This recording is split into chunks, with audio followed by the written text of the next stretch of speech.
Hey, Phil Steele here with a quick little tutorial showing you how I created a smartphone screen mock-up with the exact image that I wanted appearing on the screen, and I created it instantly in Photoshop by typing a single prompt. So here's the situation. I needed an image for an email that I was sending to my audience. I was promoting a set of photography cheat sheets, and I wanted to demonstrate that they could be viewed on a smartphone.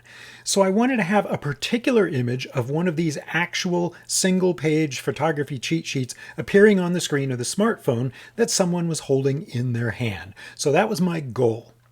Now in the past, this would have been a big job. First, you would have had to go to a stock photo site and search for images of hands holding a smartphone, and then buy one of those images. Then you would have had to take that purchased image into Photoshop and do the very tricky and delicate job of merging the image that you want on the screen into that stock photo and making them fit each other, stretching and reshaping them to make it all fit together. And it might be hard to get it looking natural.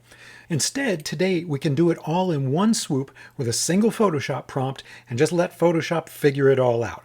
But first, I have to isolate the single page that I want to display on the smartphone screen. So here's how I did that. I looked at the sales page for this product that I was promoting, and I found a particular one of these photography cheat sheets that I thought would look good on the screen in this image I was trying to create. And I chose this sheet here explaining autofocus modes, and I just took a screenshot to capture it. Then I opened that screenshot in Photoshop and I straightened it to get the piece that I wanted in a vertical orientation, and then I just cropped off the rest of the image. Now I have the document that I want to have appearing on the screen on my smartphone. And rather than buying a stock photo, I'm just going to let Photoshop create all the rest.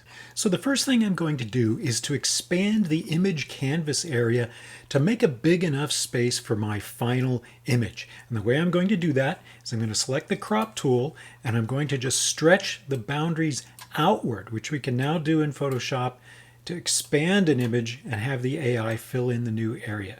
So I'm going to make it the size and shape that I think it ought to be to have a hand holding a smartphone with this image on the screen of the phone. And you can see down here in the contextual taskbar it says Generative Expand because it's expecting a prompt now for me to tell it what I want Photoshop to fill in to this new expanded area. So I'm going to click in there and I'm going to type the prompt, product photo of a hand holding a smartphone with this page displayed on the screen, white background. And then I'm going to choose the model. I'm going to choose the Firefly Fill and Expand model, which will use 1 generative credit. And then I'm going to hit Generate. And there you go, look at that. And I've got 3 versions here to choose from. There's number 2, there's number 3.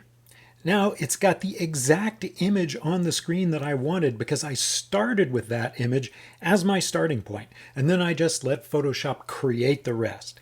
Now I could just export this and it's ready to go, ready to paste right into my email. And I did it without having to go locate and buy a stock photo and without having to merge 2 images together. It's fast and easy with Photoshop AI. And if you want to know all about the new AI tools in Photoshop, you can get my complete course, Photoshop AI Made Easy, at steeltraining.com. I hope you found this helpful, and I look forward to talking to you again soon.